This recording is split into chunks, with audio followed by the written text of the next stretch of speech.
Buenos días, estimados estudiantes. Vamos a continuar con nuestras clases de epistemología. Les agradezco por su puntual asistencia. Estamos ya en la cuarta semana y estamos con la limitación de que la cuarta semana pues, trae un feriado, que es el día de mañana, razón por la cual no vamos a tener clases. De tal forma que le pido a los estudiantes que en esta sesión intentemos aprovechar lo máximo que se pueda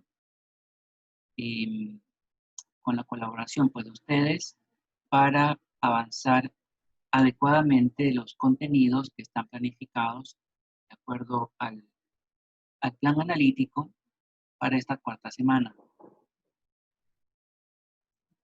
Profe, una pregunta. Sí, adelante. ¿Y el sábado no sabe usted si habrá clase? No, no lo sé, no lo sé. Puede que sí, puede que no. No te puedo dar una respuesta a eso. Ya, gracias.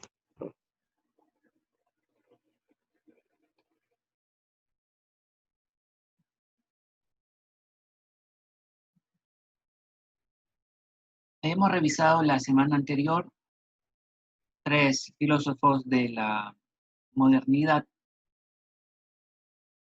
Descartes, René Descartes, David Hume e Immanuel Kant. Y si pudiéramos resumir lo que vimos la semana anterior, diremos que René Descartes es el expositor de la filosofía racionalista que utiliza un método deductivo. El racionalismo utiliza un método deductivo, que es el método deductivo que va de lo general a lo particular. Parte de premisas generales y luego aterriza a premisas particulares.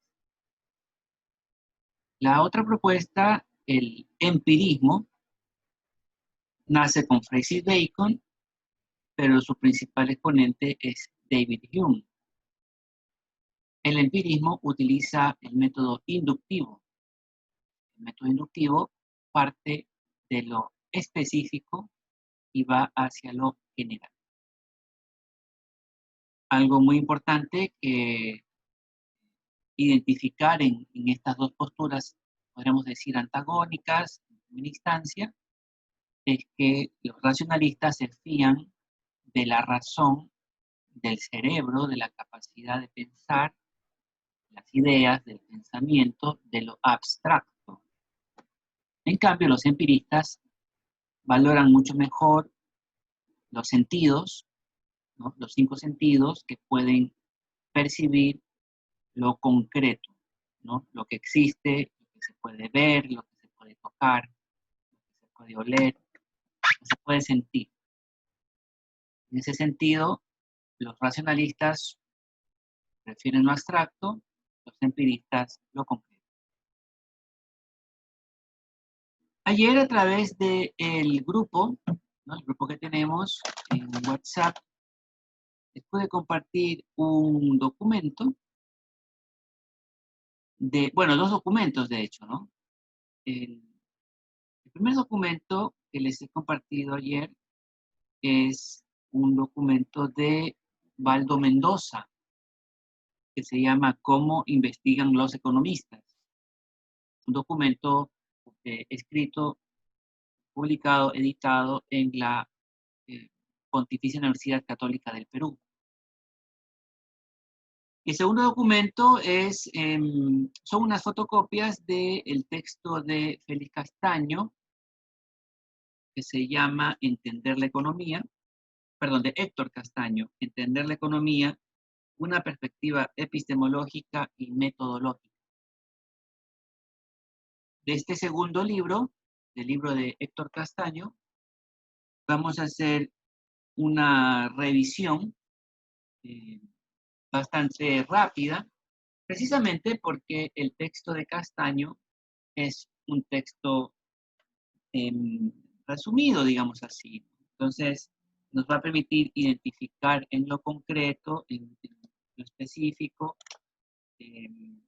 las ideas fuerza que hemos estado trabajando durante estas 2 semanas, ¿no? La semana número 2 y la semana número 3, así como también nos va a permitir dar un punto de partida muy eficaz, muy efectivo, hacia esta semana 4, donde tenemos que introducir tres autores que ya pertenecen al siglo XX. Ya no son autores de los siglos XVII, XVIII, que son los autores que estábamos revisando, ni tampoco del siglo XIX, ¿no? De hecho, tal vez sí de finales del siglo XIX, pero fundamentalmente del siglo XX. Y nos referimos, pues, a estos tres autores que son Karl Popper, por un lado, Thomas Kuhn y finalmente Imre Lakatos. Es muy importante que recordemos cuáles son las ideas asociadas a estos tres epistemólogos del siglo XX. En el caso de Karl Popper, está asociado a él la idea del falsacionismo. ¿Ya? Es muy importante que lo recordemos, el falsacionismo. Está asociado a Thomas Kuhn, lo que se llama las revoluciones científicas, ¿no? Es muy importante recordarlo, las revoluciones científicas y lo que es la ciencia normal. Finalmente, está relacionado con Imre Lakatos, lo que se llaman los programas de investigación. Entonces, la novedad de esta semana será conocer el falsacionismo, lo que es la ciencia normal y las revoluciones científicas, y finalmente lo que significan los programas de investigación en términos lakatosianos. Básicamente, como resumen de entrada, Popper dice de que no existe la verdad científica. Lo que existe es, o más bien son ideas que han sido corroboradas, pero que nunca serán verificadas. Allí es muy importante que los estudiantes hagan un hincapié en la diferencia entre verificar y corroborar, ¿no? No es lo mismo verificar y corroborar. Entonces, No me está disculpa, pero una compañera dice que quiere ingresar a la sala, quiere ingresar al Zoom. ok. Gracias y disculpe. A ver.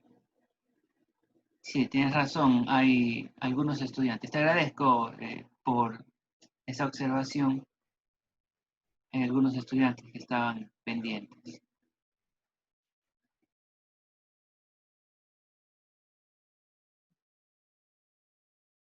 Correcto, ¿no? Ya. Entonces, continuamos mencionando esto, ¿no? Que para Popper las ideas son creadas, ¿no? En la ciencia, cada teórico inventa una teoría y esta teoría es puesta a prueba contra la realidad. Esa realidad puede corroborar mencionada teoría o puede falsearla. La realidad puede demostrar que esa afirmación que fue establecida o que fue inventada por un determinado teórico no resiste a los hechos, no resiste a la realidad empírica. Si es que ocurriese que una teoría ha sido falseada, para Popper, pues esta teoría ya se la hace a un lado. Ya no podemos contar más con esa teoría falseada. Y en cambio, si es que la teoría no es falseada, es como que sale victoriosa y se mantiene en la contienda científica. Thomas Kuhn refutará un poco eso, ¿no? Y dirá, no es cierto de que apenas esté falseada una teoría, automáticamente se la hace a un lado. En todo caso, las escuelas de pensamiento en las distintas ciencias, y en el caso de las ciencias sociales, en el caso de la economía, las distintas escuelas de pensamiento económico, tienen un corpus teórico que suele ser muy robusto ¿no? Y que suele tener muchos adherentes y que no es tan fácil así nomás decir, bueno, esta teoría ha sido falseada, automáticamente se la deja de utilizar, por la sencilla razón de que para Kuhn lo que nosotros tenemos en la ciencia son paradigmas. Y en ese sentido, los paradigmas necesitan ser reemplazados en su totalidad. Caso contrario, se los mantiene, se los sigue utilizando. Dicho de otra manera, si es que un paradigma no es reemplazado por uno nuevo, se sigue manteniendo el paradigma anterior. Eso es muy importante que recordemos de la idea de Thomas Kuhn. El paradigma nuevo, tiene que haber un paradigma nuevo que reemplace al paradigma anteriormente vigente para que el paradigma anterior pueda ser descartado. Caso contrario, ese paradigma seguirá siendo utilizado. ¿Ya? Eso es lo importante. Entonces, mientras se mantiene mientras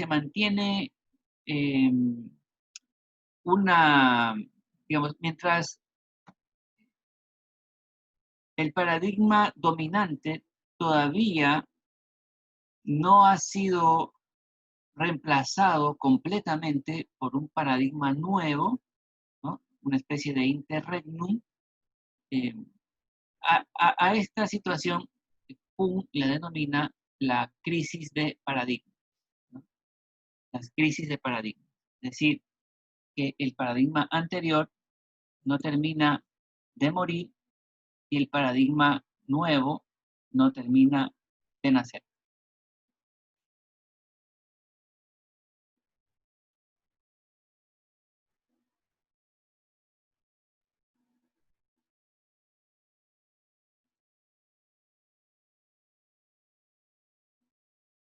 Finalmente tenemos a Imre Lakatos, ¿no? ¿Qué es lo que plantea Lakatos? Lakatos dice que tanto lo que dice Popper como lo que dice Kuhn es correcto, ¿no? Lo que le da validez a la ciencia es utilizar un método robusto y el método que más se acopla a las necesidades científicas es el método falsacionista popperiano, ¿no? Por tanto, reivindica Lakatos el método de Karl Popper. Pero al mismo tiempo reconoce Lakatos de que en la ciencia y en economía en particular existe una comunidad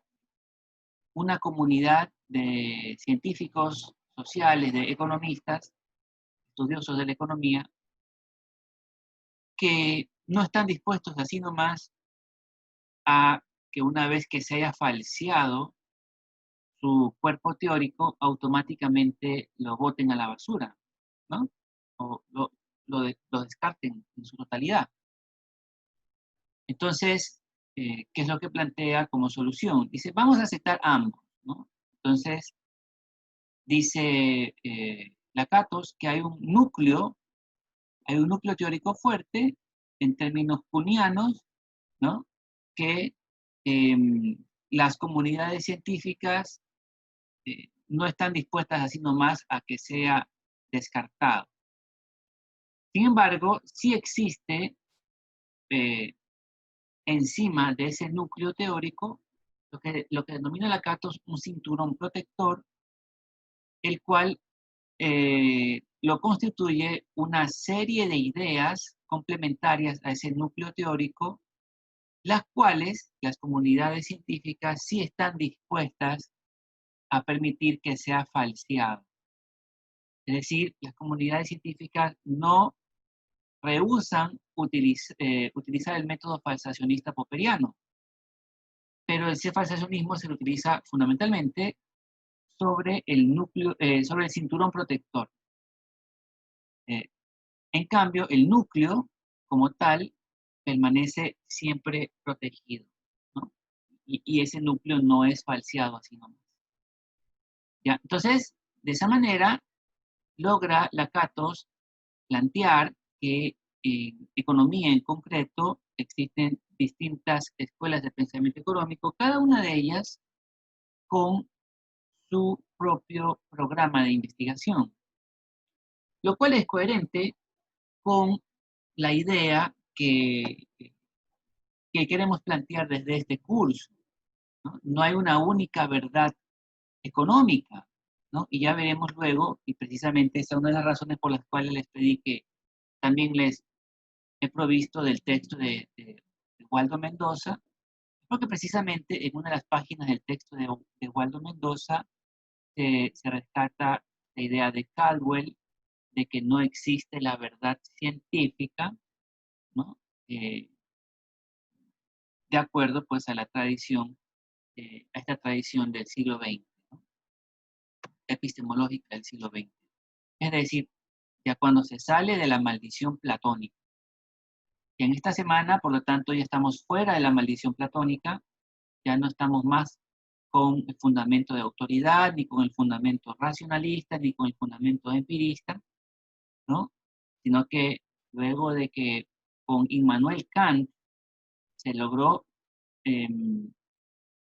conciliar estas posturas racionalistas y empiristas a través de la síntesis kantiana, luego pues vino Popper, y con Popper pues definitivamente se supera la maldición platónica, ¿no? Ya nunca más los científicos van a estar hablando de una única verdad científica, sino que van a hablar de construcciones, de teorías parciales que luego se agrupan en comunidades académicas, cada una de ellas que son portaestandartes de paradigmas, y esos paradigmas compiten de alguna forma, en particular en economía, en la real actualidad, en este preciso momento, nosotros tenemos efectivamente, este es un buen ejemplo de una crisis de paradigma en los términos de Kuhn, de Thomas Kuhn. ¿Por qué? Porque la economía dominante, la que está legitimada, la economía que se está enseñando en los manuales, economía neoclásica, todavía no termina de morir, ¿no? La seguimos aprendiendo, la seguimos utilizando, a pesar de que esa economía neoclásica ha sido falseada popperianamente y ha demostrado lo que Thomas Kuhn, eh, eh, pues denominaría eh, falencias, ¿no? Esta palabra es muy importante, ¿no? Falencias. Entonces, eh, sin embargo, todavía la comunidad a nivel global no ha desplazado o no ha hecho a un lado a la economía neoclásica para permitirle que nuevos paradigmas que son más robustos asuman este lugar estelar como corriente principal. Una pregunta que surge aquí es, ¿han existido antes revoluciones científicas? Y la respuesta es que sí. En el siglo XIX, el paradigma dominante se llamaba economía clásica, ¿no? O también economía liberal o economía política, ¿no? La economía política del siglo XIX, ¿no? Que se la denomina también decimonónica, ¿no? La economía política del siglo XIX o decimonónica eh, se, se impuso, ¿no? Por encima de otras tradiciones como la fisiocracia o el mercantilismo.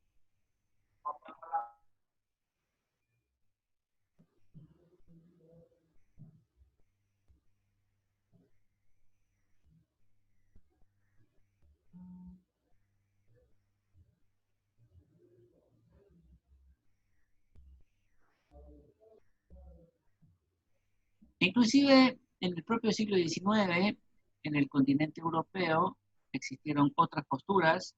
La más fuerte, sin duda alguna, fue la escuela histórica alemana, y como una descendiente indirecta de la escuela histórica alemana, eh, el marxismo, ¿no? El socialismo científico de Marx, ¿no? Que es distinto al socialismo que de Proudhon, ¿no? Que Marx le llamó el socialismo utópico, y que también es diferente del socialismo fabiano, ¿no? El socialismo fabiano es la denominación en el siglo XIX que se le dio a lo que en el siglo XX se conocería luego como socialdemocracia, ¿no? La visión socialdemócrata del siglo XX tiene su origen por lo menos desde un punto de vista económico,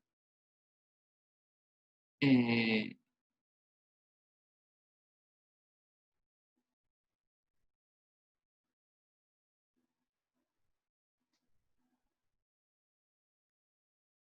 en Yomaira, no sé qué está haciendo usted,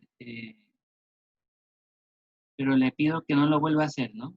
No, Ya. adelante. Entonces, el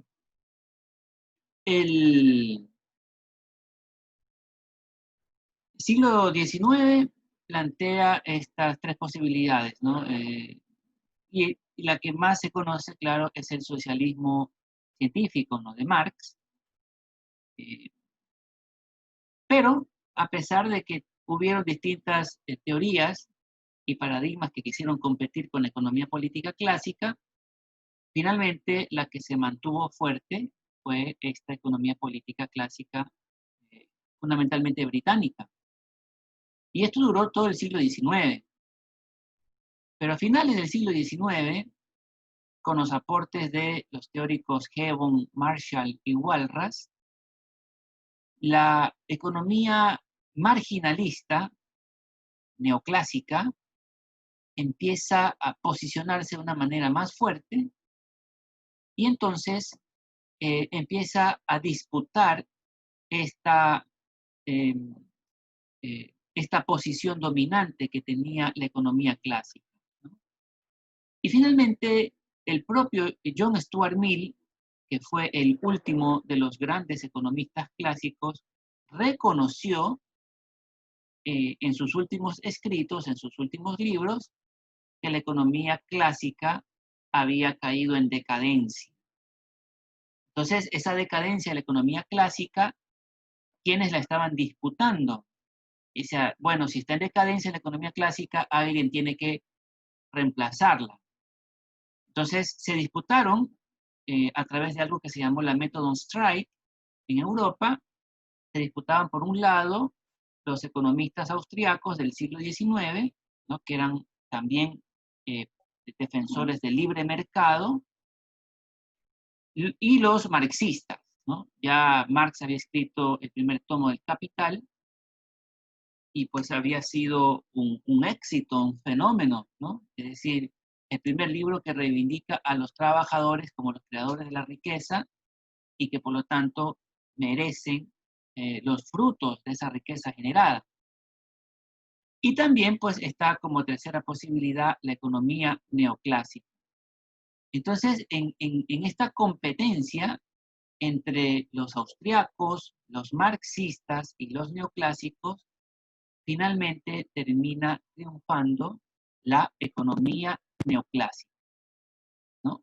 La economía austriaca se ve exageradamente extremista desde la derecha, y la economía marxista se la ve pues demasiado revolucionaria desde la izquierda. Por lo tanto, el cuerpo teórico neoclásico fue imponiéndose.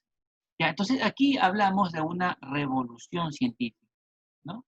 La revolución científica significa que un nuevo paradigma termina de imponerse y el anterior termina de morir. Ya no más economía clásica. Todo el siglo XX fundamentalmente fue economía neoclásica. excepto en la década de los 30, de los 40, ¿no? Que tuvo un golpe muy fuerte, la economía neoclásica, con el crack del 29, la crisis del 29, y que de ahí duró durante toda la década de los 30, que generó la hiperinflación alemana, la hiperinflación austriaca, eh, la, la, la gran crisis de la década de los 30 en los Estados Unidos, y que invalidó temporalmente el cuerpo teórico económico, ¿no? Entonces los economistas se encontraron con una realidad muy distinta a la que ellos supuestamente estaban explicando. De allí nace Keynes, Keynes hijo me refiero, John Maynard Keynes, y con la teoría general le da como un respiro al sistema capitalista y al cuerpo teórico económico. Luego de que termina la Segunda Guerra Mundial, en un esfuerzo conjunto entre John Hicks, que es un neoclásico, y Alvin Hansen, que es un keynesiano, se logra lo que Paul Samuelson denomina la síntesis neoclásica keynesiana. Y con esa síntesis neoclásica keynesiana hacen lo mismo que hizo Immanuel Kant. ¿Se acuerdan que Kant dijo,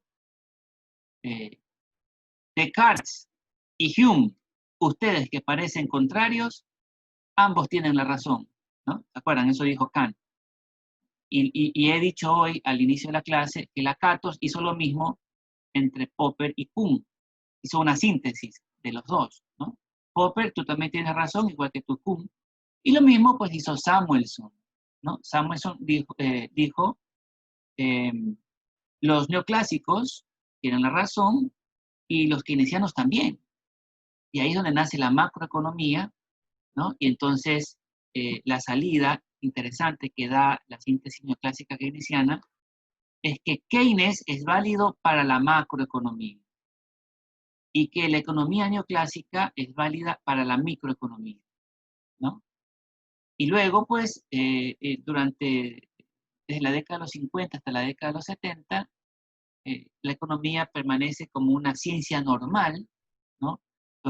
Cuando yo hablo de ciencia normal, me refiero a que existe un paradigma tan dominante que eso es lo normal, que se ha normalizado, y que los otros paradigmas que intentan competir con el paradigma dominante, con la corriente principal, se consideran advenedizos, se consideran no normales. ¿Por qué no eres una persona normal? No le diría un economista de la síntesis neoclásica keynesiana en la década de los 60 a un marxista, ¿no? Le diría a un marxista o le diría también a un austríaco incluso. Entonces, luego pues vino en la década de los finales de los 70, ocurrió lo que se llamó la estanflación.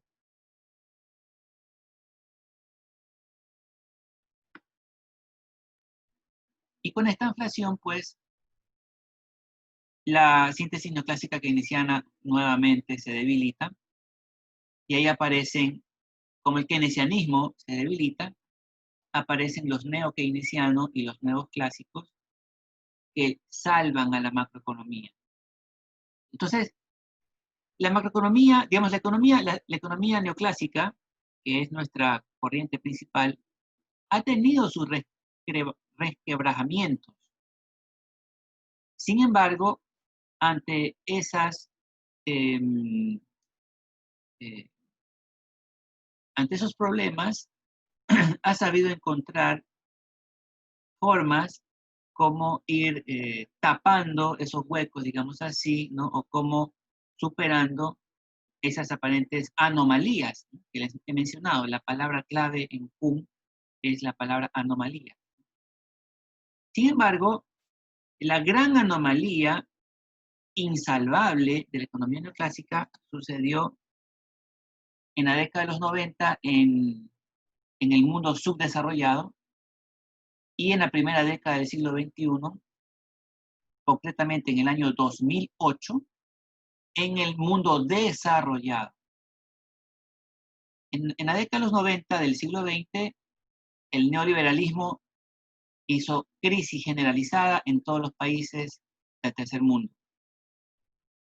Y en la primera década del siglo XXI, con la crisis de las .com y luego la crisis inmobiliaria, en el 2008, este mismo neoliberalismo hizo problemas en el primer mundo. Entonces, si el neoliberalismo hace problemas en el tercer mundo y también en el primer mundo, y la economía neoclásica es la base subyacente de esa política neoliberal, recordemos que las políticas económicas forman parte de la economía normativa, mientras que la teoría económica es la parte de la economía positiva, y ambas pues tienen que ver. Entonces, ambas son neoclásicas. Quedó debilitada, ¿no?, la economía, y eso se mantiene en la actualidad. Justamente esta semana, ayer empezó, continúa hoy, sigue mañana y hasta el sábado inclusive, se está organizando a nivel mundial un evento muy interesante. Yo creo que a este grupo, y bueno, en mis dos paralelos les menciono sobre una red internacional que se llama Rethinking Economics, ¿no?, repensando la economía. Rethinking Economics está organizando unos extraordinarios debates que son muy útiles para nuestra materia, epistemología, porque tiene que ver con esto precisamente. O sea, es una clara demostración de que la síntesis neoclásica es cada vez menos respetada en el mundo y por lo tanto la gente se anima a pensar en alternativas, ¿no? Alternativas que hay muchas, ¿no? Ahon Chang identifica, entre otros, a los desarrollistas, a los institucionalistas, a los conductistas, a los propios keynesianos y sus seguidores, que son los post-keynesianos, a los nuevos radicales, que son los continuadores de Marx, a los austriacos, ¿no?, la ultraderecha en economía, entre otros, ¿no? Entonces, efectivamente, la comunidad internacional académica es muy permeable en todas las universidades y se ha permitido estos eventos organizarse.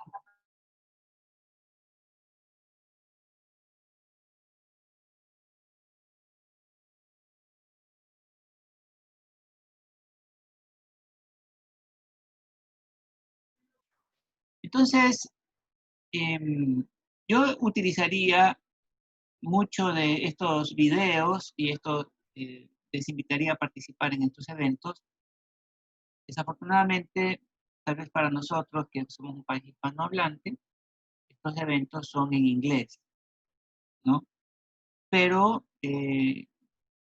aprovecho esta oportunidad para hacerles caer en cuenta de que lo que estamos nosotros haciendo y desarrollando en nuestras clases de epistemología tiene mucha pertinencia, tiene mucha actualidad, y dado que existen las redes sociales, dado que existe Internet, y esta es una de las grandes ventajas que tenemos nuestra generación, sobre todo su generación.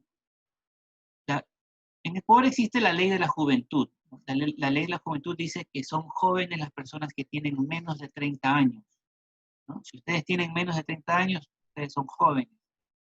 Yo tengo más de 30 años, yo ya no soy joven. Sin embargo, se me hace mucha ilusión ver que participan en estos eventos de tanta importancia académica, de tanta importancia intelectual, no solo en Rethinking Economics, sino también en Reorienting Economics, en el Instituto de Nuevo Pensamiento Económico, en cosas que ya he mencionado en clases anteriores, y me agradaría muchísimo, sobre todo si alguno de ustedes tiene algún manejo medio, no necesariamente alto, ¿no?, pero básico o mediano del inglés, ¿por qué no intentar insertarnos en estas redes de intercambios académicos y que ustedes conozcan a otras personas jóvenes con mucha energía, con mucho entusiasmo, con mucha ilusión, que hablan sobre la economía, pero no la hablan con aburrimiento, no la hablan con tedio,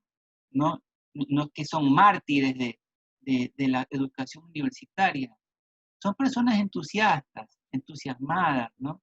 Claro, la ventaja que tienen en el primer mundo es que tienen financiamiento para la investigación, ¿no? O sea, ¿quién no investiga si le pagan un salario? Si sea un salario mínimo, básico, ¿no? Un joven con un salario básico, imagínense ustedes que estuvieran ganando un salario básico, con eso le incentivan fuertemente pues, para que hagan investigación, que es el sentido que tiene la universidad.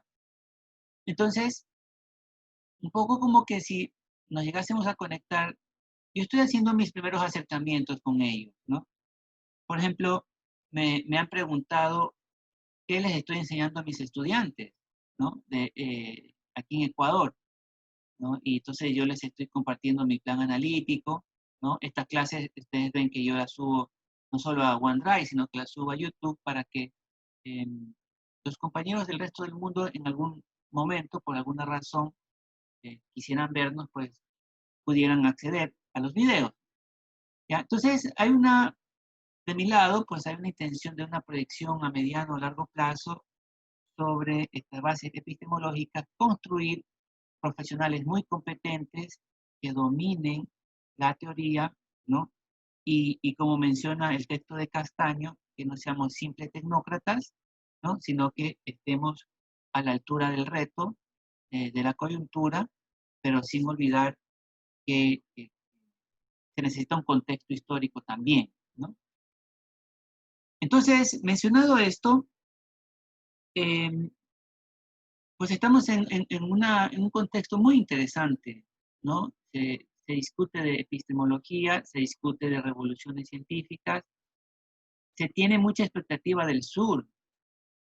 O sea, si ustedes pudieran ver, más que ver, entender, ¿no? Yo creo que en YouTube hay el traductor, ¿no? Esa es una cosa muy buena también. Si ustedes ponen un video y ese video tiene traductor, ustedes pueden, a pesar que esté en otro idioma, pueden intentar ver las ideas principales en castellano, ¿no?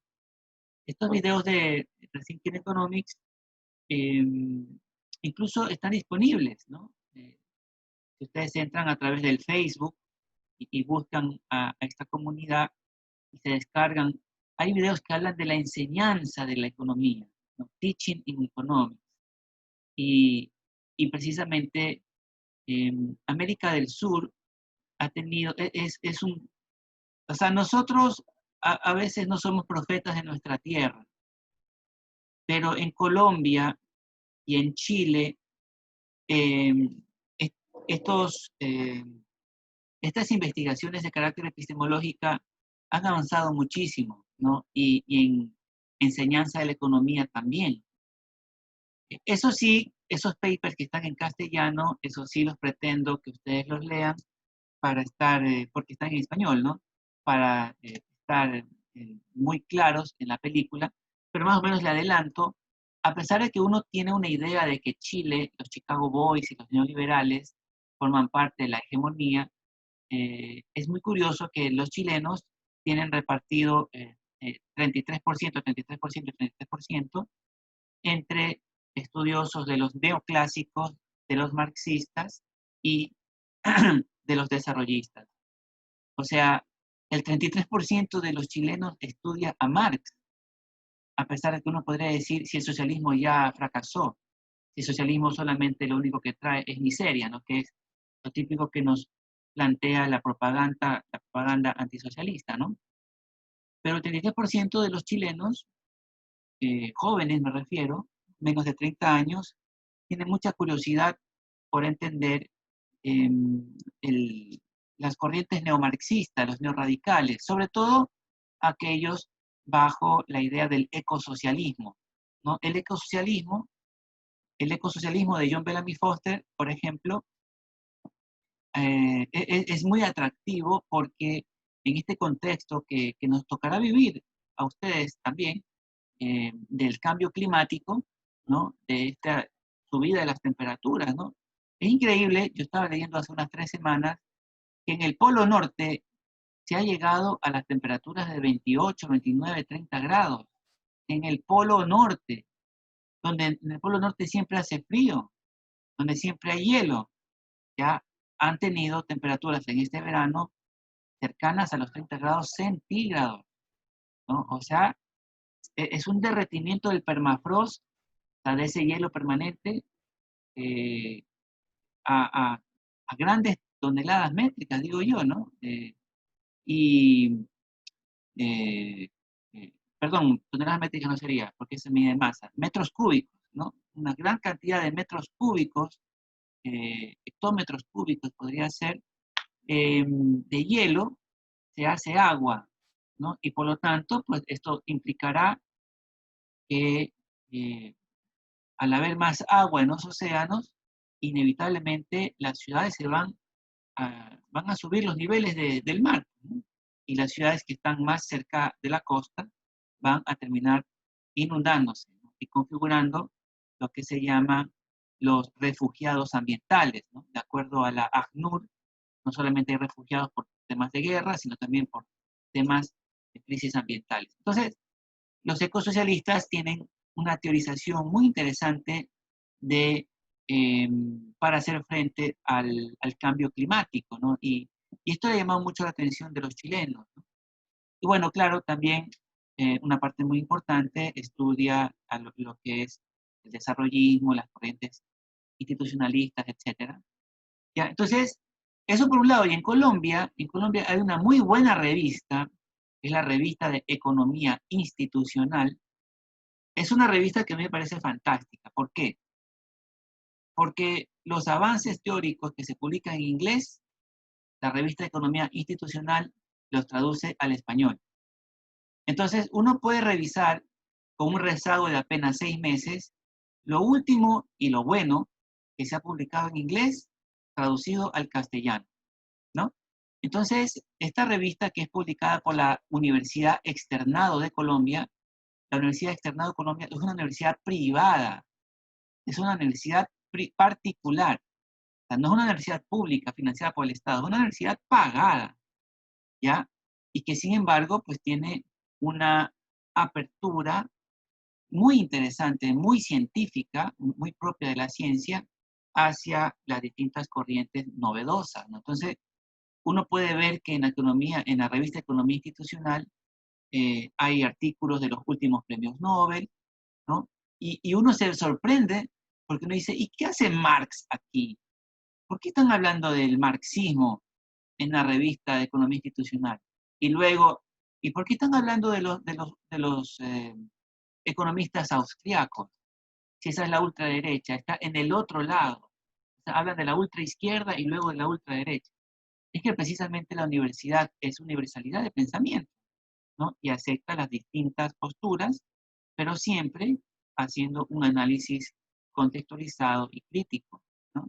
Entonces, para aquellos estudiantes curiosos, para aquellos estudiantes que no solamente intentan aprobar la materia, sino que fortalecerse y decir, yo quiero ser un economista robusto, ¿no? Teóricamente hablando, la lectura pues, de esta revista de Economía Institucional de la Universidad Externado de Colombia, bueno, y hay muchas otras, ¿no? Pero me agrada en particular esta porque ustedes luego ven abajo, traducido al castellano por un profesor de la universidad y que hace el favor para que los estudiantes colombianos puedan leer en castellano algo que es muy nuevo, ¿no?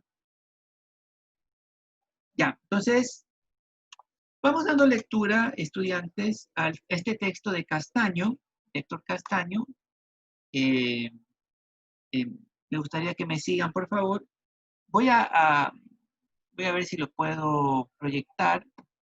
Sí, dele que lo voy a poder proyectar en el...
Bueno, no lo puedo proyectar, pero igual les puedo ir mencionando. En la página 21, ¿no? Ustedes ven allí abajito, ¿no? La página 21.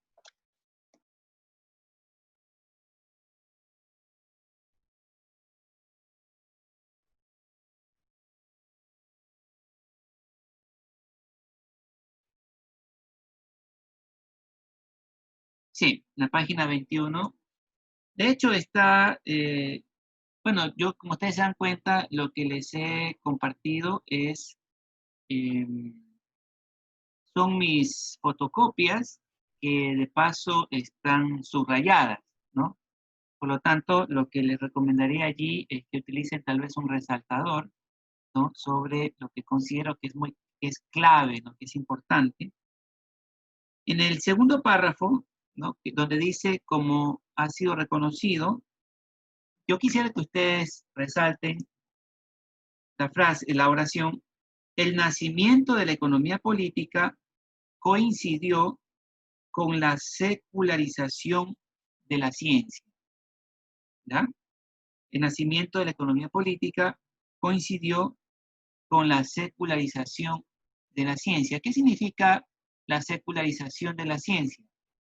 Que la ciencia se aparta de su, eh, su fuerte cercanía con cuestiones dogmáticas religiosas, ¿no?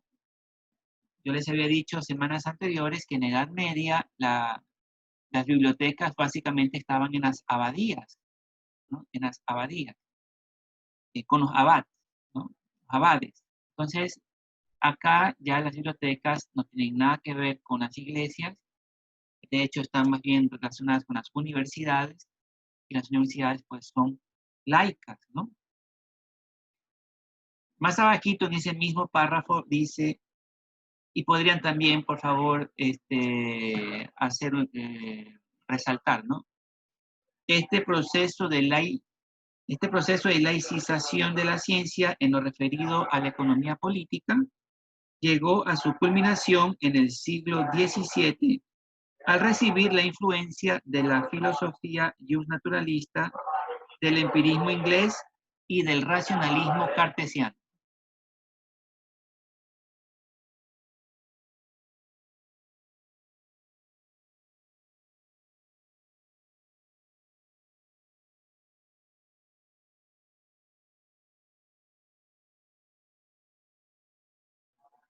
Ya, entonces, si se dan cuenta, aquí ya estamos mencionando los racionalistas y los empiristas, ¿no? En la siguiente página, en la página 22, en el último párrafo, me gustaría también que los estudiantes resalten la siguiente oración. La transformación en las normas de validación consistió en la sustitución del criterio de la autoridad académica y de las fuentes sagradas, y allí al ladito quisiera que ustedes lo pongan al margen, ¿no? Porque explícitamente lo está diciendo, ¿no? El criterio de la autoridad académica, ¿no? ¿A qué le suena eso? A la maldición platónica, ¿se acuerdan? La maldición platónica, en su primera etapa, hablaba de el, eh, el fundamento de autoridad, ¿no? De eso mismo está haciendo referencia aquí, ¿no? El criterio de la autoridad académica y las fuentes sagradas, eso es superado. Y más abajito, en este mismo párrafo, dice, para unos significó evidencia intelectual, afirmando la primacía del entendimiento, mientras que otros la interpretaron como evidencia sensorial sobre la base de priorizar los sentidos corporales. Pregunto yo, ¿quiénes afirman la primacía del entendimiento? Es una pregunta fácil que les estoy haciendo. ¿Quién afirma la primacía del entendimiento? Y otra pregunta también fácil. ¿Quién prioriza los sentidos corporales? Hemos hablado de ellos en estas últimas semanas? Lo he hablado también en esta clase. ¿Alguien que pueda responder, por favor? No sean tímidos.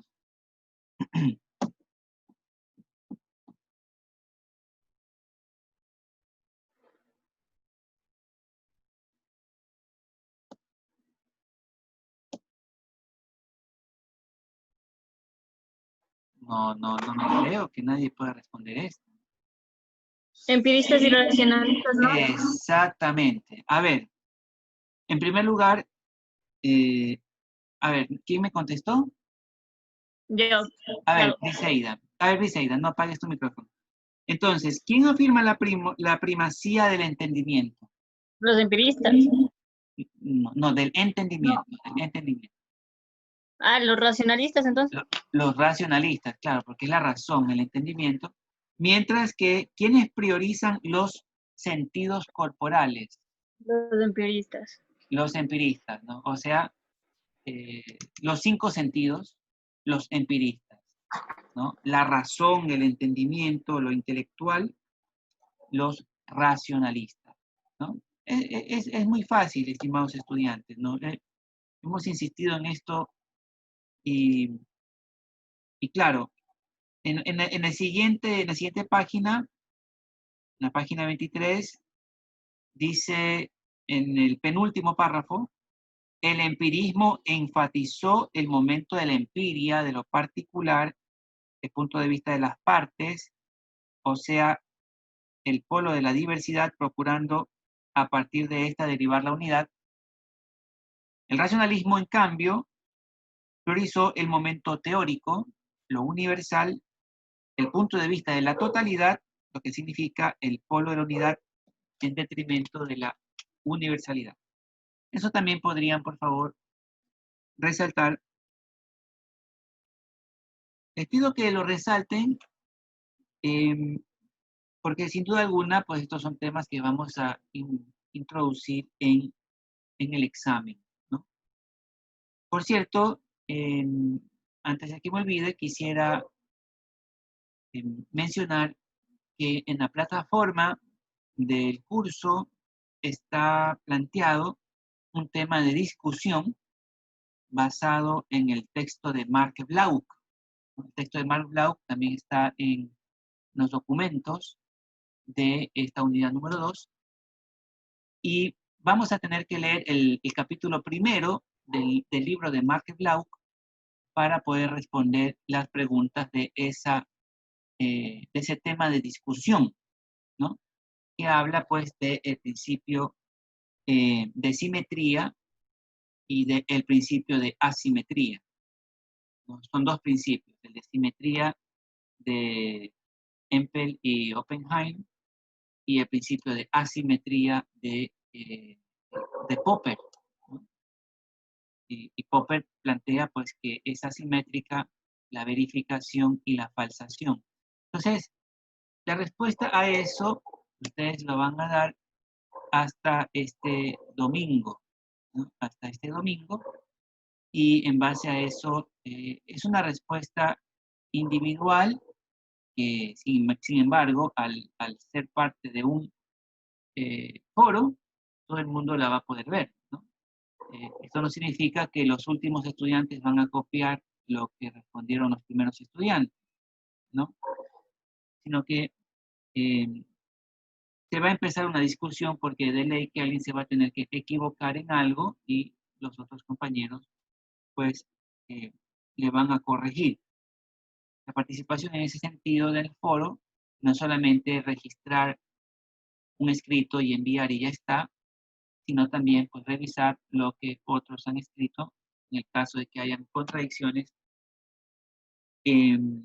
corregirlas, ¿no? Y si es que hay afirmaciones abiertamente falsas que no han sido corregidas, pues todo el mundo tendrá puntos menos, ¿no? Porque precisamente implicaría de que nadie se ha dado cuenta y no se han dado cuenta porque no han leído, ¿no? Ya, entonces, esto es lo que vamos a valorar. Es como es una evaluación de gestión formativa en las primeras 4 semanas de clase. y ahí están planteados pues, los elementos a responder, ¿no? En la plataforma. Bien, entonces continuamos en la página 24, en el tercer párrafo dice: así se fundaron las dos grandes tradiciones de la filosofía moderna que ejercieron una influencia determinante sobre la nueva ciencia de la economía, el racionalismo y el empirismo. El racionalismo, o sea, la primera, tendió a ser preponderante en el continente europeo y la segunda, el empirismo, en Gran Bretaña. Aquí también es muy importante que los estudiantes se hagan una idea sobre geográfica, sobre Europa.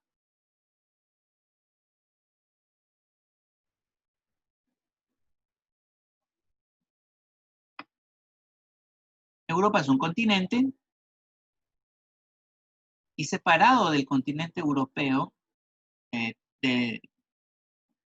claro, de la parte continental de Europa, se encuentra la Gran Bretaña, ¿no? La Gran Bretaña es una isla grande, como su nombre lo indica, ¿no? Incluye a Inglaterra, Escocia y Gales. Y resulta que en la Gran Bretaña, los británicos normalmente han tenido un pensamiento filosófico bastante diferente del pensamiento que existe en el continente europeo, en la parte continental. Por el hecho de ser una isla, esa isla tiene autonomía de pensamiento también. Entonces, filosóficamente hablando, pues los británicos han sido más partidarios de el empirismo, filosóficamente hablando, y los europeos continentales del racionalismo, como lo pueden ver ustedes a lo largo de este capítulo primero del texto de Castaño, ¿no? De allí me gustaría pasar directamente al capítulo número 2, ¿no? Ustedes podrían adelantar un poquito más las hojas, simplemente para darnos cuenta de que luego de racionalistas y empiristas y luego de la síntesis kantiana, llegamos pues a lo que en el capítulo 2 se titula las reglas del juego positivista. Las reglas del juego positivista. Y resulta pues que el positivismo es un planteamiento filosófico de finales del siglo XIX, cuya génesis se la relaciona con Augusto Comte. En la página 36, estimados estudiantes, en la página 36, en el último párrafo, quisiera que ustedes logren resaltar lo que menciona allí. El término positivismo ha implicado la validación del pensamiento cognoscitivo mediante la experiencia de los hechos. Más abajito, unas 6 líneas después, dice: el positivismo halla en la sociedad el medio para la realización y la validación de sus conceptos. La armonía entre la teoría y la práctica, la verdad de los hechos, el pensamiento filosófico se vuelve un pensamiento afirmativo. Esa es la razón por la cual el positivismo se llama así. ¿Ya? El positivismo no es lo mismo que optimismo, ¿no? Optimismo es cuando una persona, ¿no? Tiene expectativas de que el presente y el futuro nos va a ir bien, ¿no? Soy optimista, soy una persona, es lo contrario de ser pesimista, ¿no? De esperar lo peor. El optimista siempre espera lo mejor. ¿Ya? Eso no es positivismo, por si acaso, ¿no? A pesar de que erróneamente en el lenguaje se suele utilizar la palabra positivismo para caracterizar a una persona que espera siempre lo mejor de las cosas, ¿no?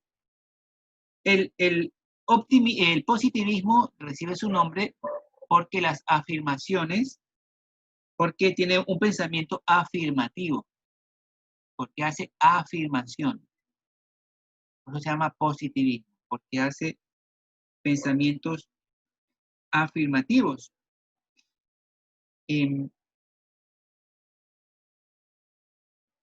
decir, no anda negando, sino que afirma, ¿no? Hace planteamientos que no son especulativos tampoco, sino que hace una afirmación, ¿no? Entonces son positivistas en ese sentido.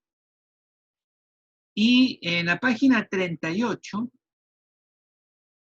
vamos a encontrar en el segundo párrafo que dice, Augusto Comte, en la página 38, dice, Augusto Comte fue el fundador de una escuela coherente e integradora que desarrolló la tradición positivista. A él se le atribuye el mérito de la invención de dos términos que constituyen parte del vocabulario intelectual contemporáneo, positivismo y sociología. Entonces, ¿cuál es el creador del término positivismo? Augusto Comte. Si yo les pusiera a ustedes en una pregunta, ¿quién es el creador del término positivismo? Augusto Comte, Karl Popper o Thomas Kuhn. La respuesta, Augusto Comte. En el siguiente párrafo dice, Comte formuló la ley conocida como la ley de los tres estados. El espíritu humano ha atravesado primeramente una etapa teológica, después viene un periodo metafísico, y por último viene la edad positiva o la edad científica. Es muy interesante este párrafo porque dice, el espíritu humano primeramente atravesó una etapa teológica. Esa etapa teológica, estimados estudiantes, está relacionada con el fundamento de autoridad de la Edad Media, fundamentalmente, ¿no? Dice, luego viene un periodo metafísico. Lo metafísico es lo que está por arriba de lo físico, ¿no? Como metafísico, más allá de lo físico. ¿Qué está más allá de las cosas concretas, físicas que podemos tocar? Las cosas abstractas, ¿verdad? ¿Y cuál de los filósofos que hemos revisado, entre los racionalistas y los empiristas, podríamos decir que es metafísico?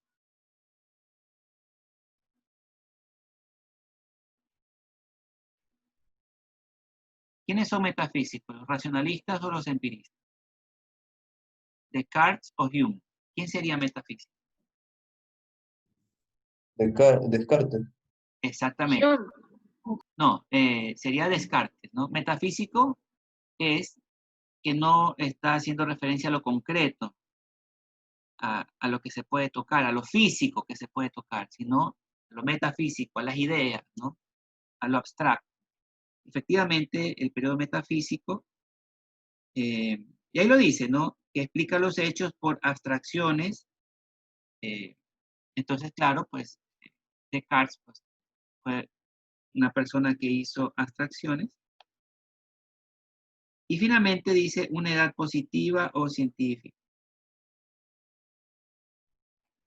Ahora bien, ese positivismo es el punto previo al falsacionismo de Popper. Es decir, no tuviéramos a Karl Popper si previamente no hubiéramos tenido a los positivistas. Ahora bien, en la página 43 se nombra el neopositivismo del Círculo de Viena. Esto solamente lo vamos a tratar de una manera muy superficial, es para que ustedes tengan una referencia a de qué se trata el neopositivismo del Círculo de Viena. En el último párrafo de esta página 43 dice: es necesario destacar, ante todo, enfoque crítico del neopositivismo, la importancia de los trabajos de Bertrand Russell y de Ludwig Wittgenstein. Precisamente se asocia a estos autores, a Russell y sobre todo a Wittgenstein en realidad, con el neopositivismo. Dicho de otra forma, el neopositivismo son los seguidores de este segundo autor que he mencionado, de Ludwig Wittgenstein. Ahora, Wittgenstein, curiosamente, es una persona que en sí mismo es contradictorio, porque como ustedes podrán ver en la página 44, en el tercer párrafo, en la página 44, en el tercer párrafo de este libro de Castaño, ustedes van a ver una obra que se llama el Tractatus Lógico-Philosophicus. El Tractatus Lógico-Philosophicus fue el único libro que publicó en vida Wittgenstein.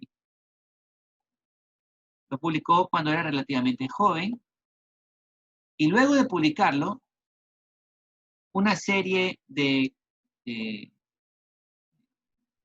compatriotas, ¿no? Porque él era austriaco, él fue austriaco, y un grupo de austriacos, fundamentalmente Moritz Schlick y Rudolf Carnap, ellos crean el que se llama el Círculo de Viena.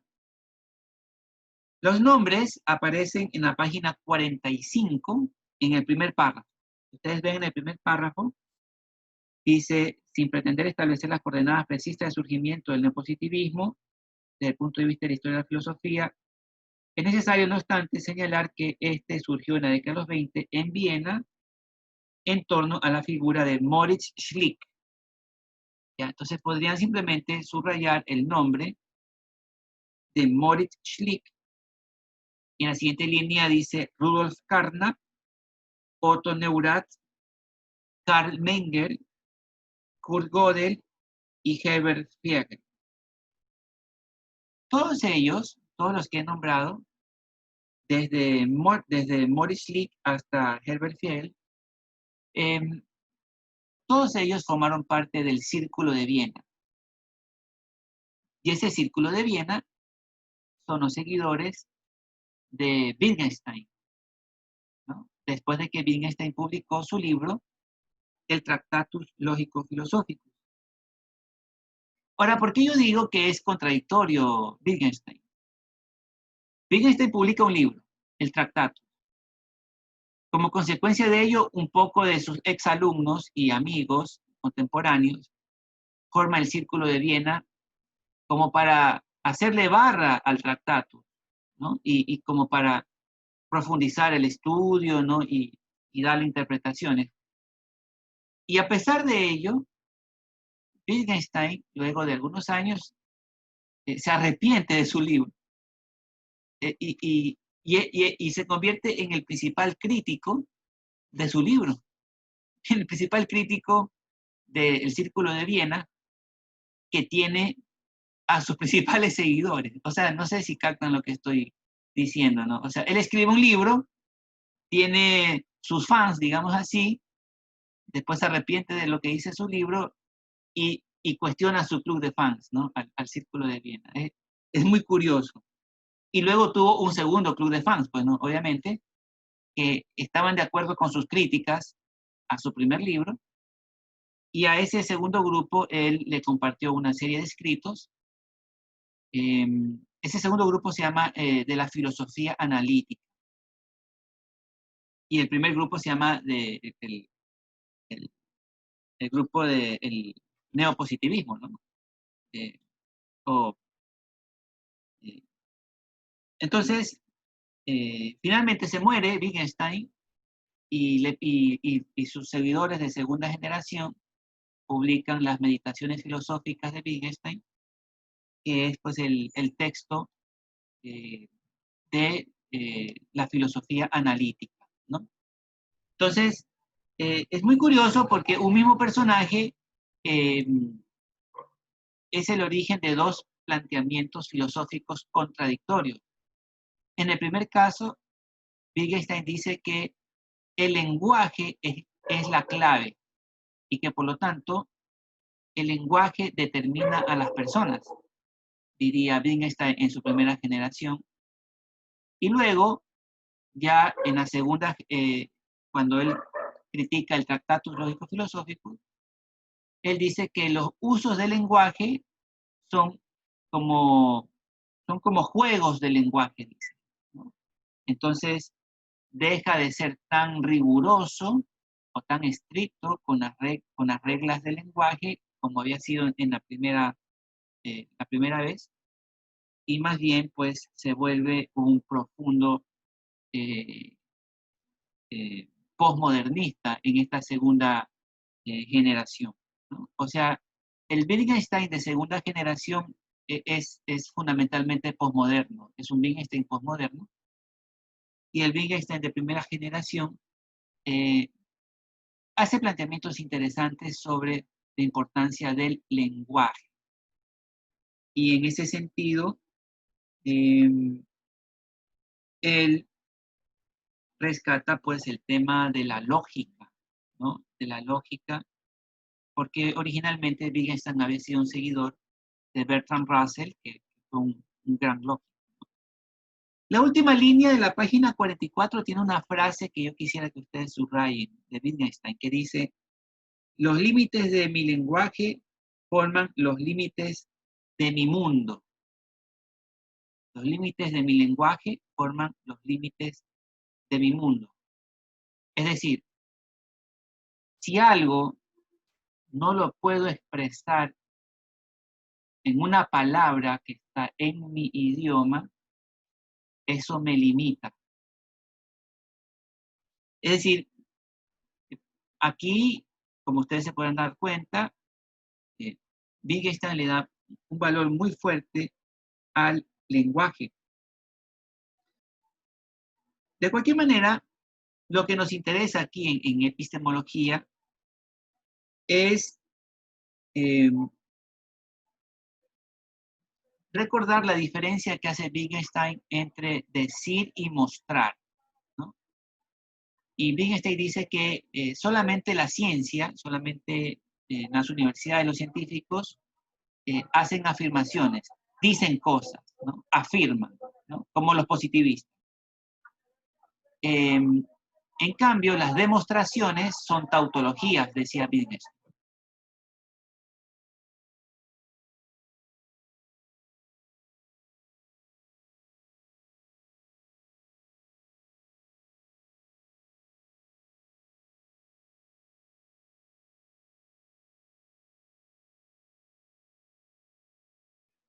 Y cuando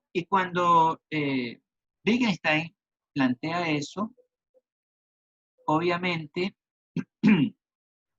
es una crítica a la pretensión de ser científicos de los matemáticos. Porque cuando usted hace una demostración matemática de un teorema, ¿no? Usted lógicamente hace una serie de pasos hasta que dice lo que queríamos demostrar. Ha sido demostrado este teorema. ¿Y qué es una demostración matemática? Es una ratificación de lo que dije al inicio. No es nada más que eso. Cuando yo hago una demostración matemática, empiezo afirmando algo y concluyo con que lo que afirmé desde un principio está demostrado. Ya para Wittgenstein eso no es científico. Por lo tanto, en ese sentido, Wittgenstein es un crítico o un cuestionador de las matemáticas y de la lógica también, y por lo tanto, o sea, es un crítico de la matemática como forma de generar conocimiento, ¿no?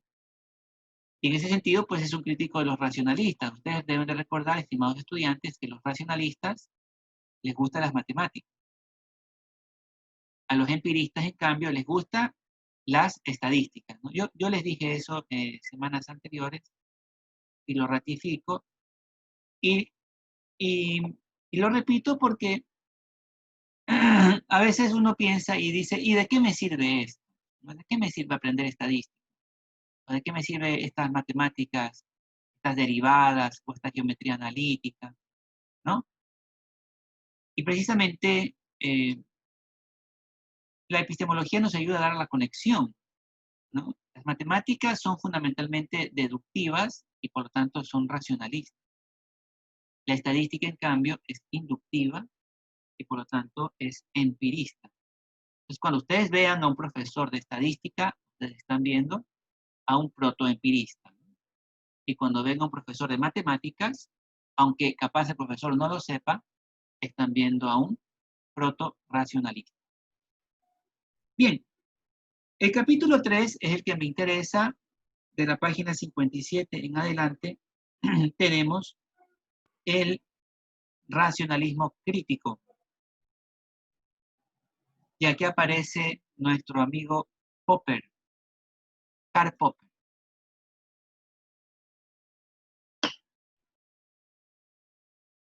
En la página 57, en el primer párrafo, dice: el papel desempeñado por el racionalismo crítico de Karl Popper. Aquí quiero ver si los estudiantes están atentos.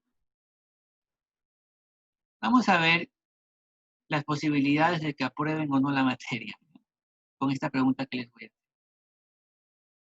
Si dice que es un racionalista crítico, Popper, pregunto, ¿usa el método deductivo o usa el método inductivo? A ver, 30 segundos, menos, 5 segundos. A ver. Deductivo. Sergio, ¿qué nos dice Sergio? Deductivo. Deductivo. El racionalismo deductivo. Deductivo. Deductivo. Correcto, muy bien. Me han alegrado la mañana, ¿no? Efectivamente, los racionalistas son deductivos, ¿no? Lo hemos repetido hasta el cansancio. En cambio, los contrarios racionalistas, que son los empiristas, ellos son inductivos.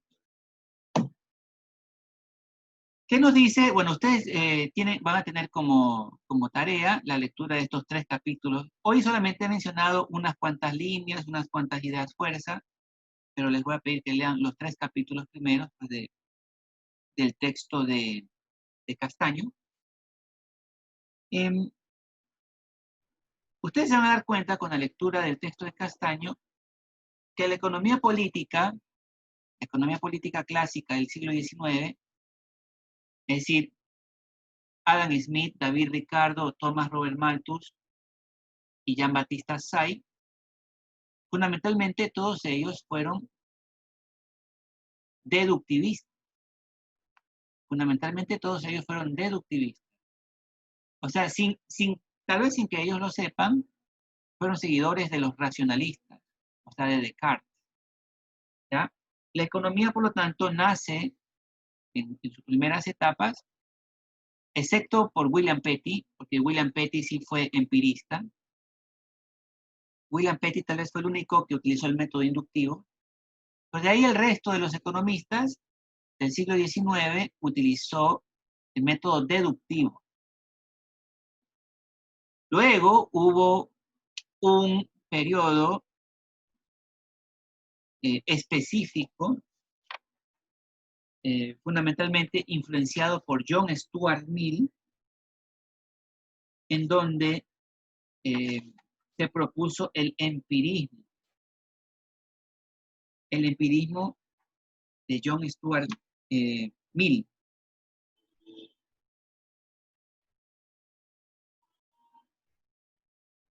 Pero luego,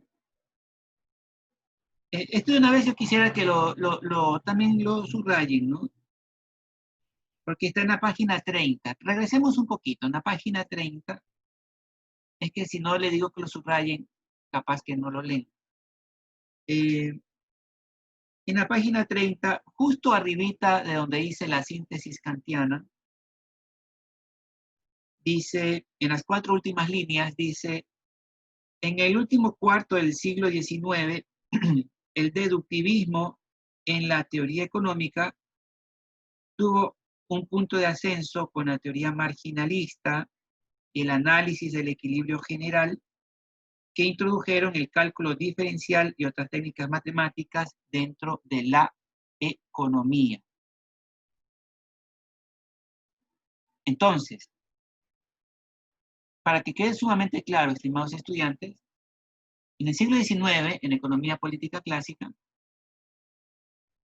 hemos dicho que Adam Smith, David Ricardo, Thomas Robert Malthus y Jean-Baptiste Say, todos ellos utilizaban el método deductivo. Pero aquí quiero hacer una acotación. Utilizaban el método deductivo, pero desde la lógica deductiva. Esto es muy importante, es extremadamente importante y quiero que lo anoten. ¿Ya? La economía política clásica, desde Adam Smith hasta Jean-Baptiste Say, utiliza el método deductivo, pero con la herramienta de la lógica deductiva. Luego viene un pequeño paréntesis de John Stuart Mill, que le gusta el método inductivo. Pero luego, como ustedes pueden ver, y subrayaron en las últimas 4 líneas que les he dictado, que les he leído, mejor dicho, dice que en el último cuarto de siglo nuevamente aparece el deductivismo, pero ya no aparece en su forma lógica, sino en su forma matemática. ¿Ya? Es lo mismo, pero diferente. ¿Ya? O sea, es racionalismo, pero no utilizando palabras, sino utilizando las matemáticas. ¿Por qué? Porque hemos dicho que los racionalistas les gustan las matemáticas. A los empiristas les gusta la estadística, hemos dicho, ¿no?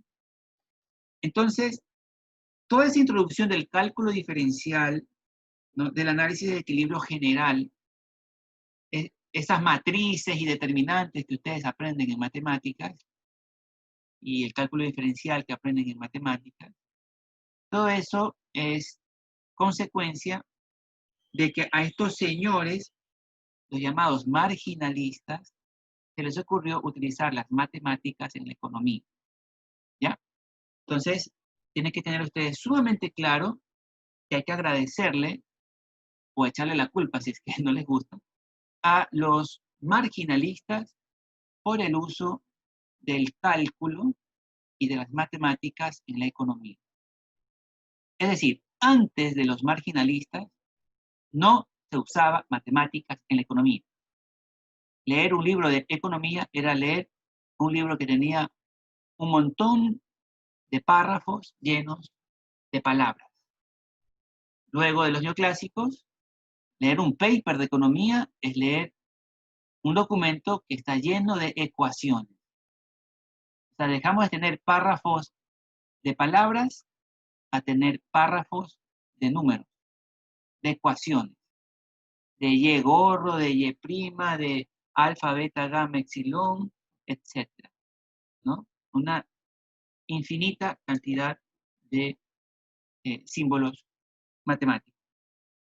Y esos símbolos matemáticos utilizados como lenguaje es a los que Wittgenstein cuestiona, ¿no? El Wittgenstein de segunda generación me refiero, donde él dice que las matemáticas no pueden decir nada científico.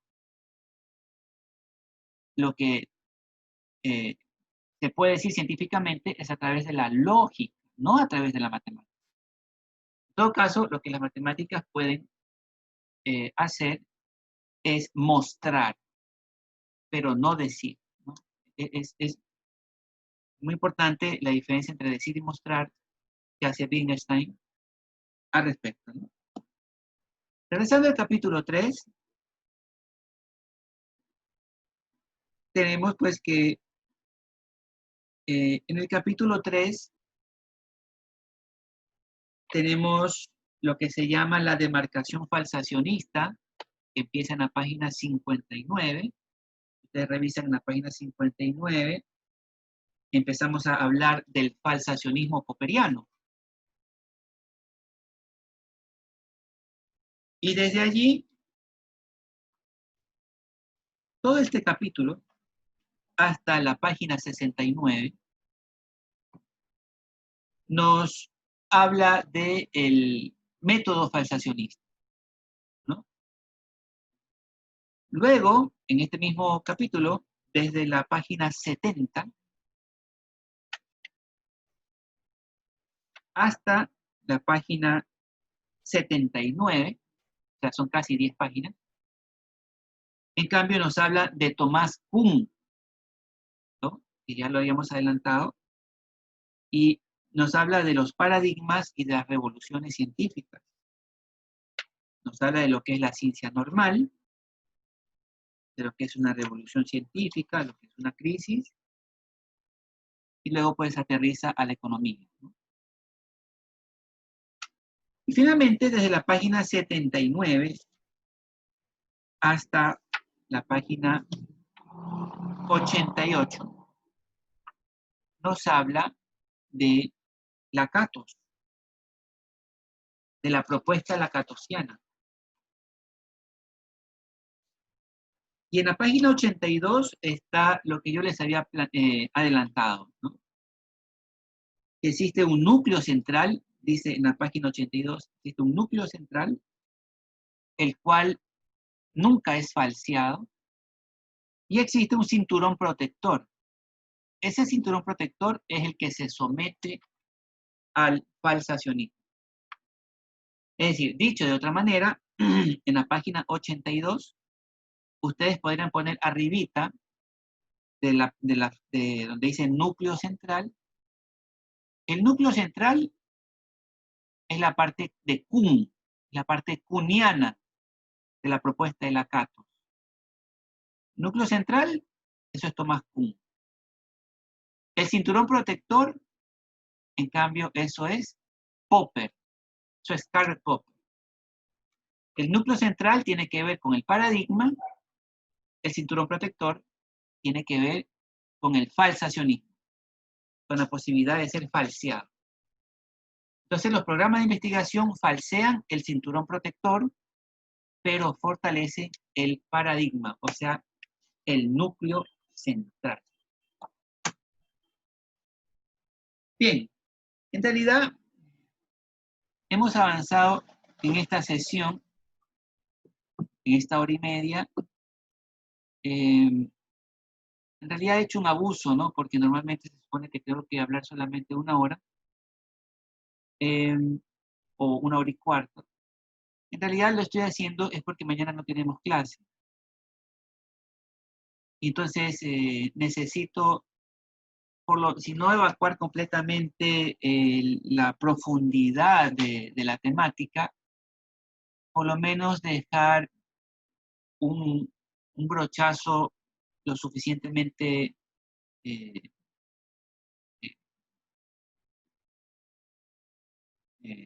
digamos, adecuado como para que ustedes no se pierdan en la lectura, ¿no? Y tengan una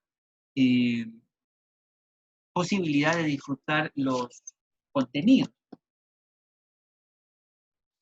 Ahora, quiero hacer referencia, estimados estudiantes, vamos a hacer referencia a otro documento, ¿ya? Hasta allí el documento de Castaño, que van a tener que leer ustedes en este fin de semana. Pero también quiero referirme al texto de Marc Bloch. ¿Y por qué me quiero referir al texto de Marc Bloch en este momento? Porque es donde está la respuesta a la pregunta con la que les voy a poner la calificación. Entonces, no quiero que ustedes piensen que hago trampa, de que les estoy haciendo la pregunta sobre un libro y que he leído otro libro. Ya, entonces, un poco para facilitarles y que ustedes puedan, ojo, no les voy a dar la respuesta, pero sí les voy a dejar más o menos facilitado o planteado el camino, ¿no? Para responder la pregunta que quedó planteado en el foro, ¿no? En el foro de discusión de la unidad número 2, del paralelo 2.2. Para ello, pues también van a tener que leer los capítulos 1 y 2 del texto de Mark Blau, ¿no? El texto de Mark Blau se llama La metodología de la economía, y este libro, pues, el capítulo 1 habla de Popper y el capítulo 2 habla de Kuhn. Y ustedes van a tener que leer los dos capítulos, el de Popper, también el de Kuhn, para seguir la clase, pero por lo menos para responder la pregunta, van a tener que leer eh, al capítulo primero, ¿no? Es decir, lo relacionado con Popper.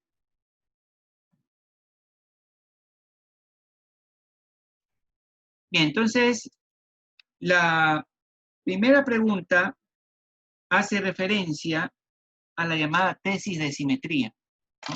Dentro de la plataforma, la primera pregunta hace referencia a la tesis de simetría. Y esta tesis de simetría, sus autores son Hempel y Oppenheim, ¿no? Y es la base de lo que se llama el modelo hipotético deductivo. ¿De dónde estoy sacando esto que les estoy mencionando? De la página 20 del libro de Mark Blau. En el último párrafo, si ustedes leen en la página 20 del libro de Mark Blau, en el último párrafo dice, de todos modos, no fue sino hasta 1948 cuando este modelo hipotético deductivo fue formalizado y fue propuesto como el único tipo válido de explicación en el campo de la ciencia. Esta autorizada versión apareció en primer lugar en un famoso artículo de Carl Hempel y Peter Oppenheim en 1965. ¿Ya? Entonces, estos son los autores, Hempel y Oppenheim, que están relacionados con la llamada tesis de simetría.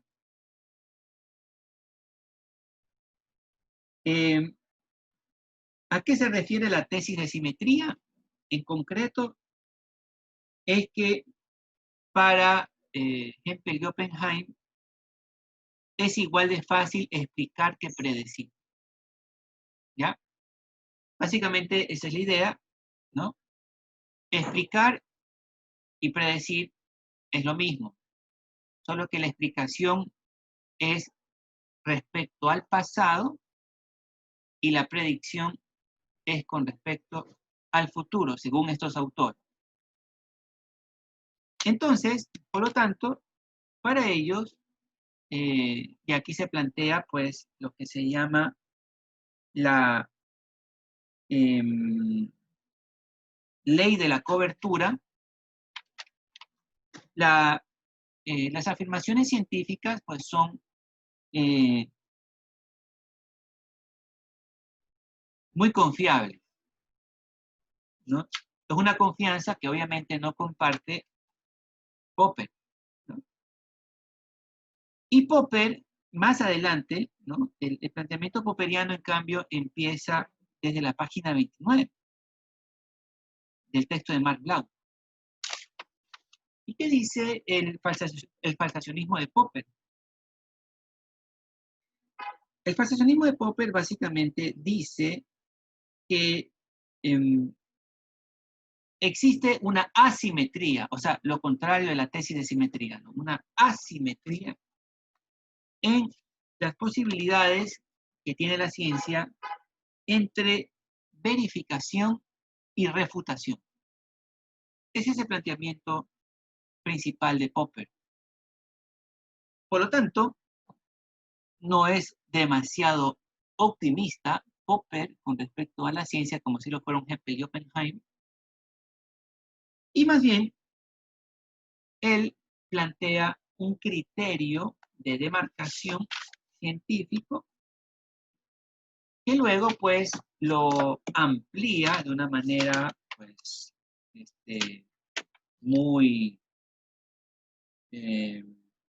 profusa en la página 38. En la página 38 ustedes van a ver 9 reglas metodológicas de acuerdo a Popper para diferenciar entre lo que es científico y lo que no es científico, o sea, lo que él denomina el criterio de demarcación, ¿no? Porque por criterio de demarcación, estimados estudiantes, lo que hay que entender es el criterio para diferenciar lo que es científico de lo que no es científico. Eso significa criterio de demarcación. La demarcación es poner una línea que separa lo que es ciencia de lo que no es ciencia. Entonces, siguiendo estas 9 reglas, yo puedo separar lo que es científico de lo que no es científico de acuerdo a Popper. ¿Cuál es la idea clave de Popper en su tesis de asimetría? Es la idea que está en la página 32. En el último párrafo de la página 32. Ese párrafo dice: esta es una de las razones por las que Popper subraya la idea de que existe una asimetría entre verificación y falsación. Desde un punto de vista estrictamente lógico, nunca podremos afirmar que una hipótesis es necesariamente cierta porque esté de acuerdo con los hechos al pasar en nuestro razonamiento de la verdad de los hechos a la verdad de la hipótesis. Cometemos implícitamente la falacia lógica de afirmar el consecuente. Por otra parte, podemos negar la verdad de una hipótesis en relación con los hechos porque al pasar en nuestro razonamiento de la falsedad de los hechos a la falsedad de la hipótesis, invocamos el proceso del razonamiento lógicamente correcto, denominado negar el consecuente. Cuando Popper plantea esta conclusión, está haciendo referencia a dos silogismos, dos formas de aplicar la lógica que él los menciona porque se entiende de que el lector lo sabe en el párrafo anterior. Si ustedes leen el párrafo anterior de la página 32, dice: así pues, es lógicamente correcto establecer el antecedente, denominado el modus ponens, pero establecer el consecuente es una falacia lógica. Lo que podemos hacer, sin embargo, es negar el consecuente, modus tollens, y eso sí es siempre lógicamente correcto. ¿Ya? Si ustedes leen esto y subrayan esto, así nomás como está, es muy probable, casi seguro, que no estén comprendiendo qué es lo que está diciendo Popper, ¿no? Entonces, por esa razón es que yo les envié ayer también un documento de Waldo Mendoza. Este documento de Waldo Mendoza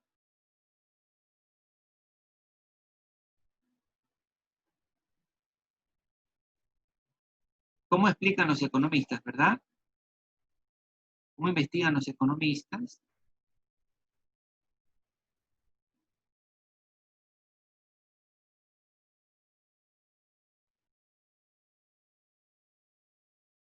¿Cómo investigan los economistas? De aquí, para que ustedes comprendan mejor lo que Popper quiere decir con esto del modus ponens y el modus tollens, ustedes van a tener que leer lo que son los silogismos.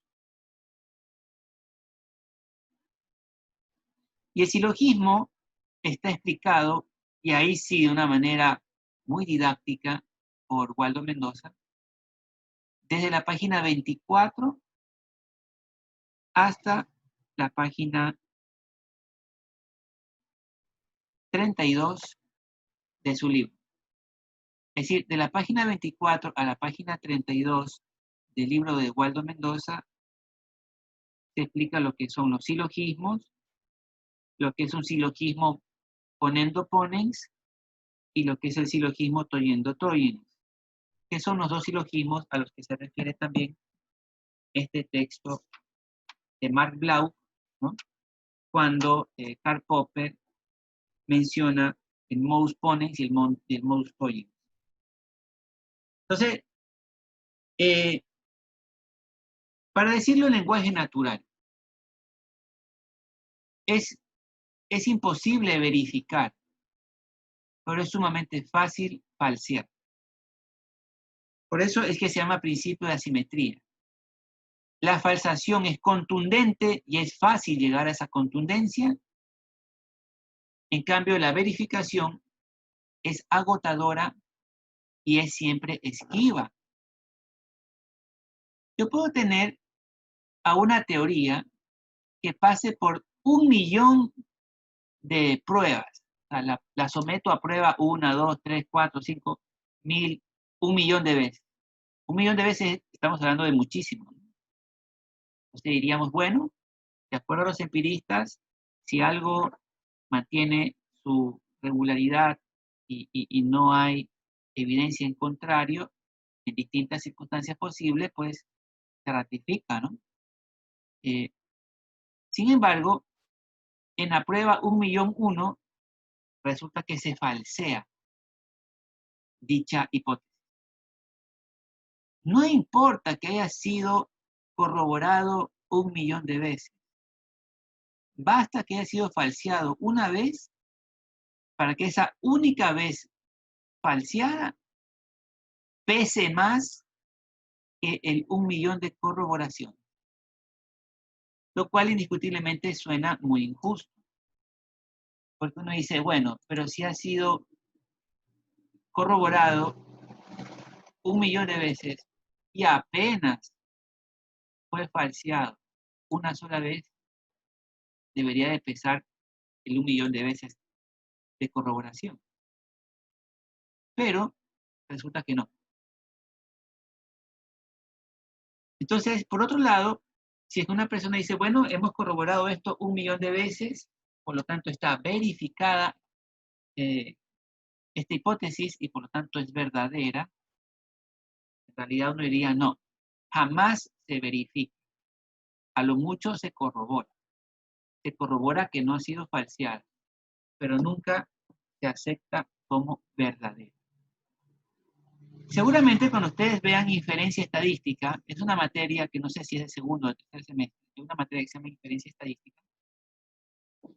En esa materia, cuando ustedes vean prueba de hipótesis, el buen profesor de estadística evitará decir se acepta la hipótesis nula. Él dirá se rechaza o no se rechaza la hipótesis nula. Porque nunca se la acepta. Simplemente se corrobora que no se rechaza. ¿Sí? Si es que se rechaza, ha sido falseada la hipótesis. Pero si es que no se rechaza, simplemente se corrobora que no ha sido falseada. Mas nunca se acepta la hipótesis nula, nunca se la verifica. ¿Ya? Son detalles respecto a las palabras que se utilizan, pero son detalles claves que marcan la diferencia entre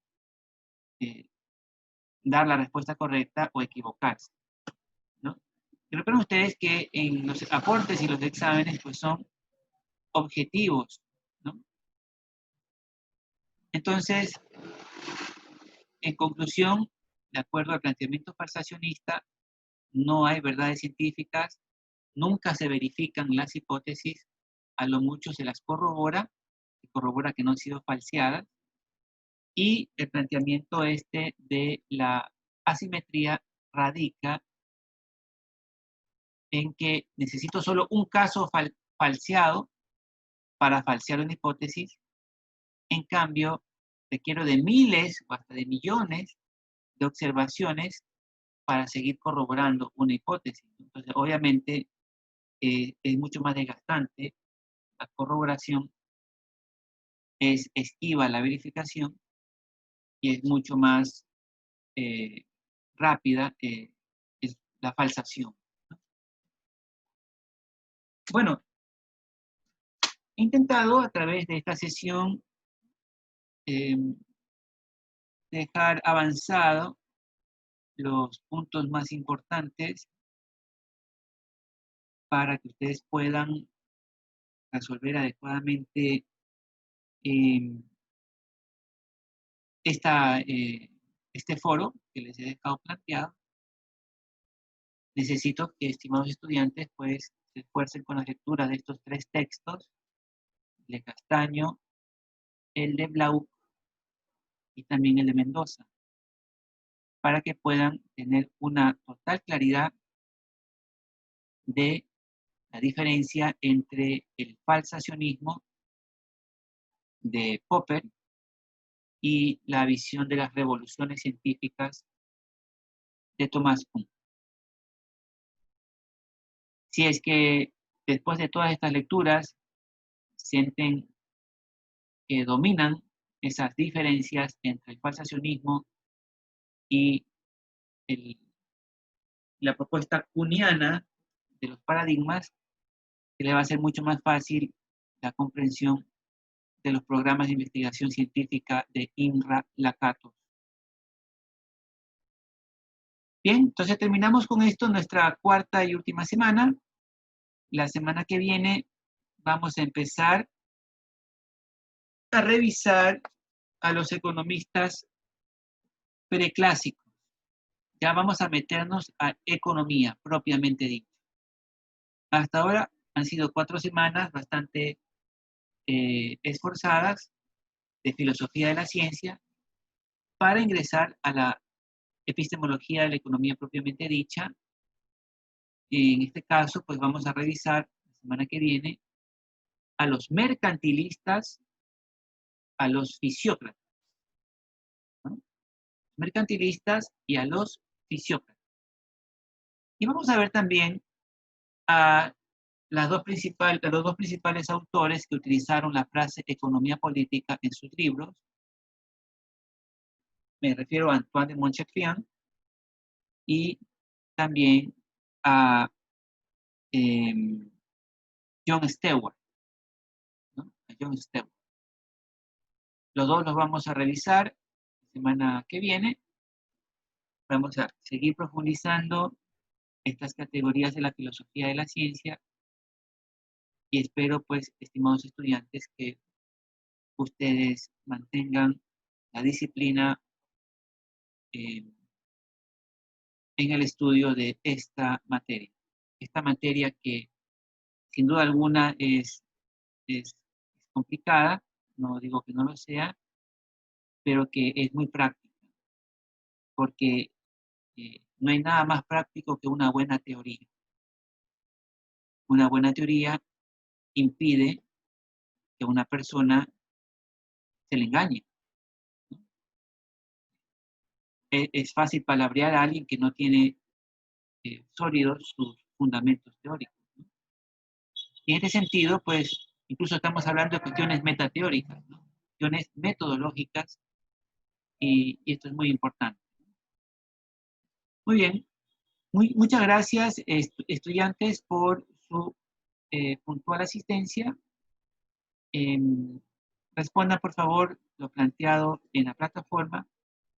Hagan todas las lecturas que les estoy recomendando y nos vemos la próxima semana.